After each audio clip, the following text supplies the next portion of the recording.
Hello, how y'all doing today? I'll be reading Isaiah chapter 5. Can you please like and subscribe? Turn on those notifications so you don't miss a video. Now let me sing to my well-beloved a song of my beloved regarding his vineyard. My well-beloved has a vineyard on a very fruitful hill.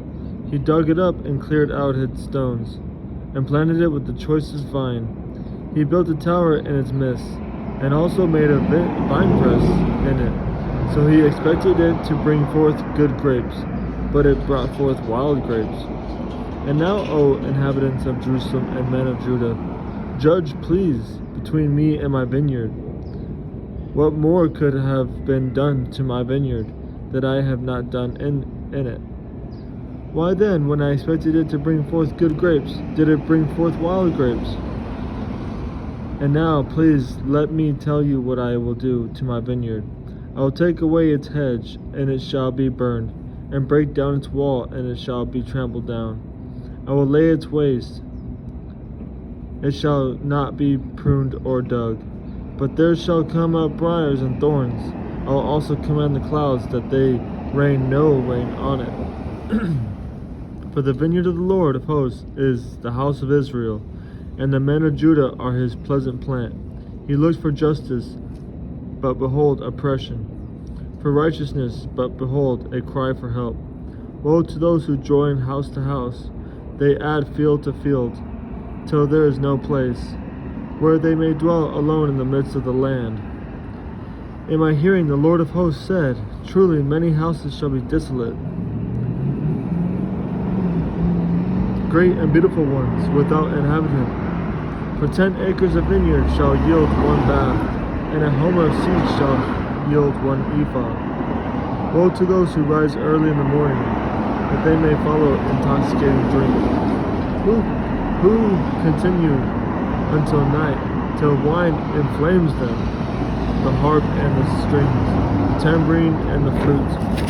The wine are in their feasts, but they do not regard the work of the Lord, nor consider the operation of his hands. Therefore my people have gone into captivity, because they have no knowledge. Their honorable men are famished, and their multitude dried up with thirst. Therefore Sheol has enlarged itself, and opened its mouth beyond measure, their glory and their multitude and their pomp. And he who is jubilant shall descend into it.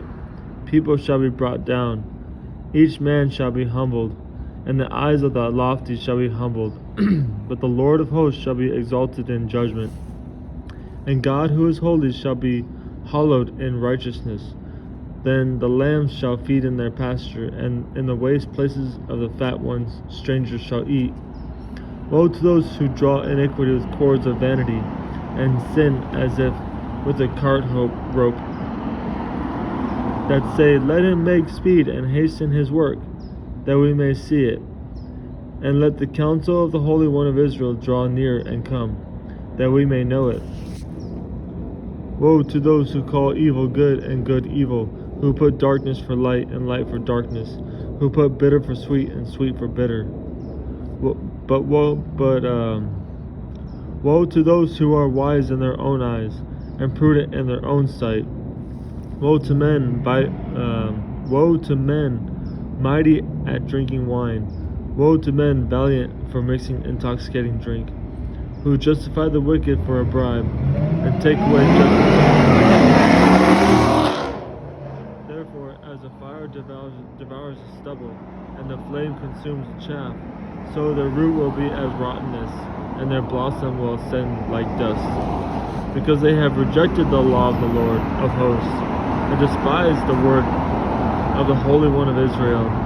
Therefore the anger of the Lord is aroused against his people. He has stretched out his hand against them and stricken them, and the hills trembled. Their carcasses were as refuse in the midst of the streets.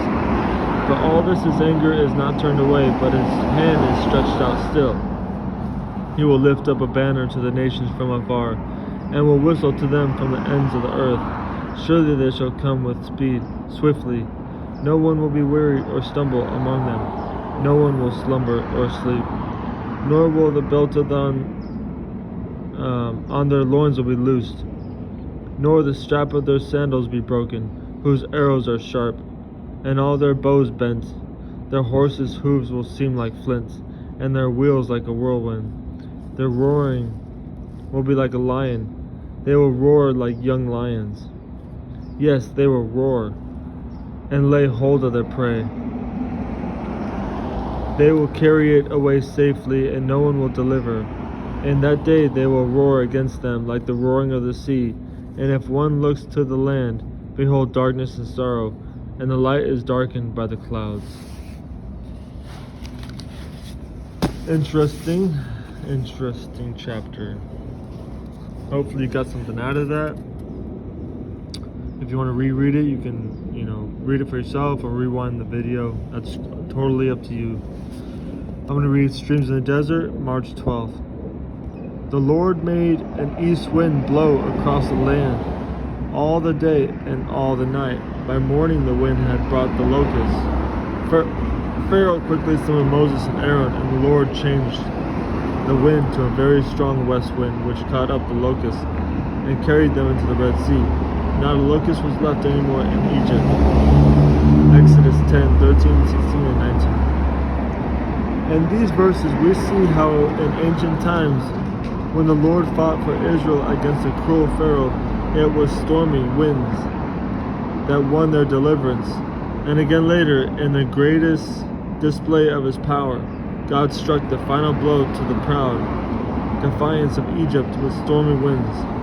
Yet at first it seemed like that a strange and almost cruel thing was happening to Israel. They were hemmed in by a multitude of dangers. In front of raging sea defied them. On either side mountains cut off any hope of escape, and above them a hurricane seemed to blow. It was as if the first deliverance had come only to hand them over to a more certain death. The Israelites looked up, and there were the Egyptians marching after them. They were terrified and cried out to the Lord. Exodus 14:10. Only when it seems they were trapped for the enemy did the glorious triumph come. The stormy wind blew forward, beating back the waves. The vast multitude of Israelites marched ahead along the path of the deep sea floor, a path covered with God's protecting love. On either side were crystal walls of water, glowing in the light of the Lord, of the glory of the Lord, and high above them roared the thunder of the storm. And so it continued, as though the night until at dawn the next day, as the last of the Israelites set foot on shore, the work of the stormy winds was done. Then Israel sang a song to the Lord of how the stormy wind fulfilled his word. The enemy boasted, I will pursue, I will overtake them, I will divide the spoils. But you blew with your breath, and the sea covered them. They sank like lead in the mighty waters. Exodus 15:9-10. Someday, through his great mercy, we too will stand on a sea of glass, holding harps given to us by God. Then we will sing the song of Moses, the servant of God, and the song of the Lamb. Great and marvelous are your deeds, Lord, God Almighty. Just and true are your ways, King of the ages. Revelation 15:2-3. Then we will know how the stormy winds have won our deliverance. Today, only questions surround your great sorrow, and then you will see how the threatening enemy was actually swept away during your stormy night of fear and grief. Today, you see only your loss, but then you will see how God used it to break the evil chains that had begun to restrain you. Today you will cower at the howling wind and the roaring thunder, but then you will see how they beat back the waves of destruction and open your way to the peaceful land of the promise. Mark Guy Pierce.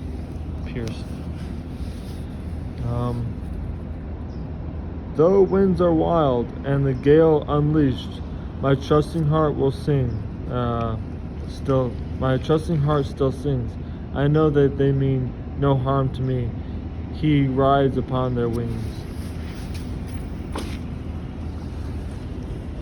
Pretty good chapter. Pretty good chapter.